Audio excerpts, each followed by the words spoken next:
اس کام کے کچھ لوازم ہیں، کچھ شرائط ہیں، اس کی کچھ تدریج ہے جو ہمیں سنت سے ملتی ہے، قرآن سے ملتی ہے، حدیث سے ملتی ہے۔ تو میں اس کام کے ضمن میں اس کی وہ تدریجی مراحل اور اس کے لوازم اور اس کی شرائط بیان کرنا چاہتا ہوں۔ سب سے پہلی شرط اول، وہ فارسی کا شعر مجھے یاد آیا کہ در رہے منزل لیلا کے خطر ہاش بسے، شرط اول قدمی نست کے مجنوں باشی۔ پہلی شرط یہ کہ مجنوں بنو۔ تو یہاں کا پہلی شرط کیا ہے؟ پہلے صاحب ایمان بنو، ایمان تمہارے دلوں میں ہو۔ یا ایھا الذین آمنوا آمنوا باللہ ورسولہ، یعنی ایک ایمان تو تمہیں حاصل ہے، اقرار باللسان، وہ تو تمہیں والدین سے مل گیا، عقیدہ تمہارا ہے، متوارث جو ہے تم عقیدے کو مانتے ہو، لیکن دلی یقین والا ایمان حاصل کرو۔ اصل میں اس کے بعد گاڑی چلتی ہے، اس کے بعد جو ہے نتائج نکلتے چلے جائیں گے، لیکن اگر وہاں ایمان کی کمزوری ہے تب اوپر سے کوششیں کریں گے، نتیجہ نہیں نکلے گا، آگے ہم بڑھ نہیں سکیں گے، ہمارے جو جد و جہد ہے وہ کامیابی سے ہمکنار نہیں ہوگی۔ اس جیسے ہی ہے جیسے ہم درخت لگانا چاہ رہے ہیں جس کی جڑ ہی نہیں ہے، آپ زمین کھود کا درخت جو اس کے اندر گاڑ دیں گے تو زمین تو نہیں پکڑے گی اس کو، وہ تو نیچے سے جڑ ہو اور پھر درخت جو ہے اس سے ابھرے، تو وہ ہوتا ہے کہ جس کے لیے یوں سمجھیے سرسبز درخت بنے گا۔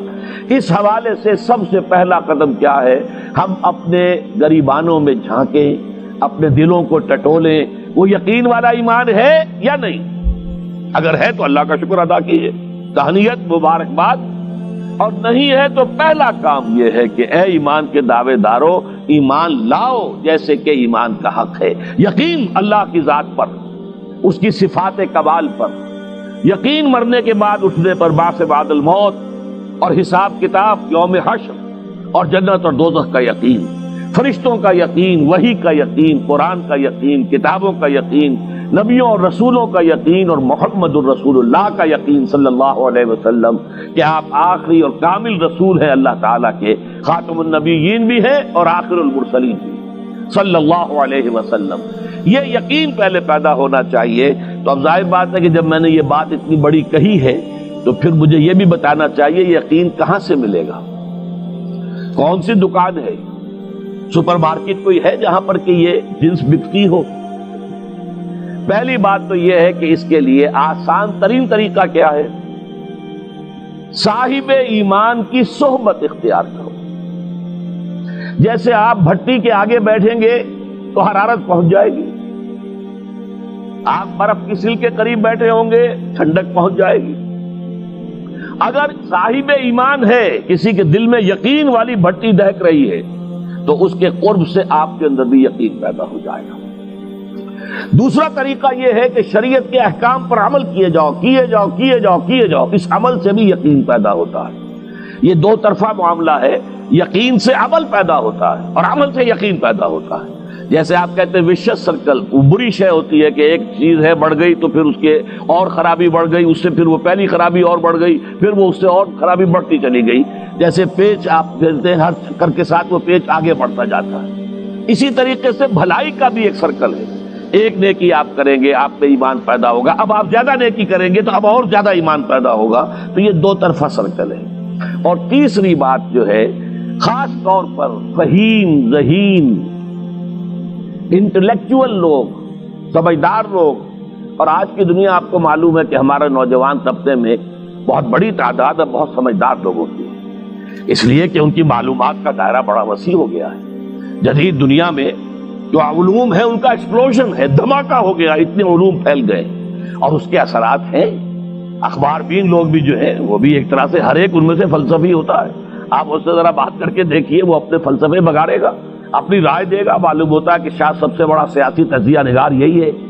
لہذا وہ لوگ کہتے ہیں کہ ہمیں تو وہ بات بتاؤ جو ہماری عقل کو بھی اپیل کرے۔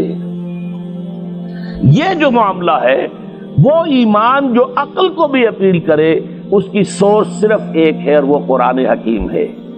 مولانا ظفر علی خان نے ایک شعر کہا تھا بہت سادہ انداز میں، وہ جنس نہیں ایمان جسے لے آئیں دکان فلسفہ سے، ڈھونڈے سے ملے گی عاقل کو یہ قرآن کے سپاروں۔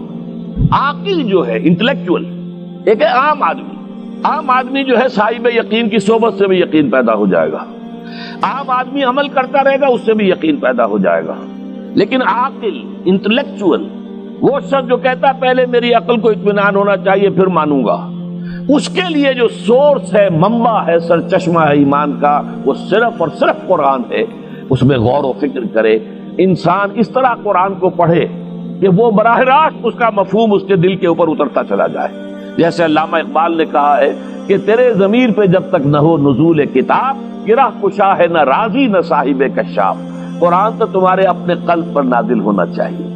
اور یہ اصل میں ان کے والد نے کہا تھا ان سے، بالکل بچپن میں۔ علامہ اقبال چھوٹے سے بچے تھے، ان کے والد تھے ذرا صوفی منش آدمی تھے، وہ شیخ نور محمد۔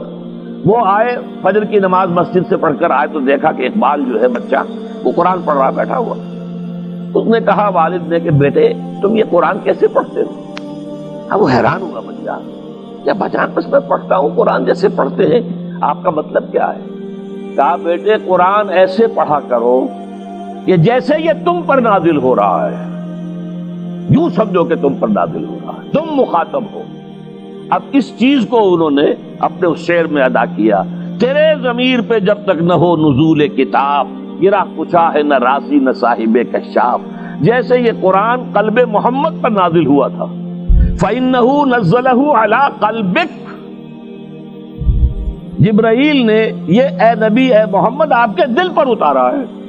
تو جب تک ہمارے بھی دل پر نہیں اترے گا تو قرآن مجید جو ہے وہ ہمیں انسپائر نہیں کر سکے گا۔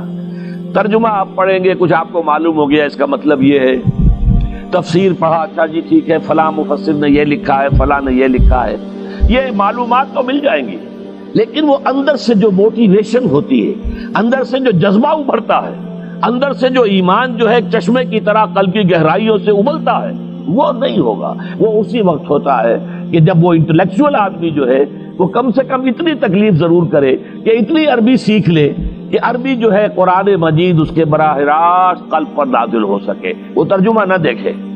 اب ایک آیت پڑھی پھر ترجمہ دیکھا، پھر دیکھا اس میں نمبر 11 لکھا ہوا ہے، حاشیہ میں جا کر دیکھا نمبر 11 یہاں ہے، وہ دیکھا، تسلسل تو ٹوٹ گیا۔ اب وہ بات نہیں رہی۔ اور ترجمہ جو ہے وہ سبھی جانتے ہیں، دنیا میں ہر بچہ بھی سمجھ لے گا کہ غالب کا کوئی شعر ہو اور وہ آدمی پڑھ کے جھوم جاتا ہے کہ کیا بات کہی، اسی کا انگریزی میں ترجمہ کر دیجئے، اب اس میں کچھ بھی نہیں۔ آپ نے مفہوم تو بیان کر دیا انگریزی میں، لیکن جو تاثیر ہے اس غالب کے شعر کی وہ انگریزی میں منتقل نہیں ہو سکتی۔ تو قرآن مجید کا کچھ نہ کچھ مفہوم تو ترجمے سے معلوم ہو جائے گا، قرآن کی تاثیر ترجمے سے نہیں حاصل ہو سکتی، تفسیر سے نہیں حاصل ہو سکتی۔